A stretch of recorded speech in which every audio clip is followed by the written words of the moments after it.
Hi friends, പാലക്കാടൻ കാറ്റിന് ഇനി കുറച്ചു നാളുകൾ പൂക്കളുടെ സൗരഭ്യം കൂടെ ഉണ്ടായിരിക്കും. ഇത് മലമ്പുഴ ഉദ്യാനത്തിൽ 2024 ജനുവരിയിൽ കാഴ്ചകളുടെ വിരുന്നൊരുക്കി പുഷ്പോത്സവം നടക്കുന്നു.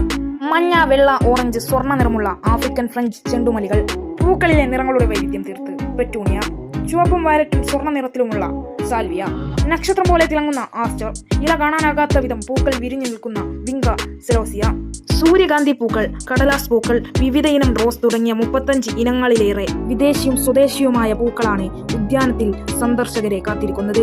വർണ്ണ കാഴ്ചകളുടെ വസന്തത്തെ വരവേൽക്കാൻ മലമ്പുഴ ഉദ്യാനത്തിലേക്ക് ജനങ്ങൾ പുഷ്പമേളയ്ക്ക് മുമ്പേ എത്തിത്തുടങ്ങി. മലമ്പുഴ ഉദ്യാനത്തിൽ ഒരുക്കുന്ന പൂക്കാല കാഴ്ചകൾ ഒരാഴ്ച കാലം നീണ്ടു നിൽക്കും. ജനുവരി 23 മുതൽ 28 വരെയാണ് ഉദ്യാനത്തിൽ പുഷ്പോത്സവം നടക്കുന്നത്. പാലക്കാട് DTPCയും ജലസേചന വകുപ്പും ചേർന്നാണ് പുഷ്പമേള ഒരുക്കുന്നത്. വൈവിധ്യമാർന്ന പുഷ്പങ്ങളുടെ ഈ ഒരു വീഡിയോ നിങ്ങൾക്ക് ഇഷ്ടപ്പെട്ടാൽ ലൈക്ക് ചെയ്യാനും ഷെയർ ചെയ്യാനും സബ്സ്ക്രൈബ് ചെയ്യാനും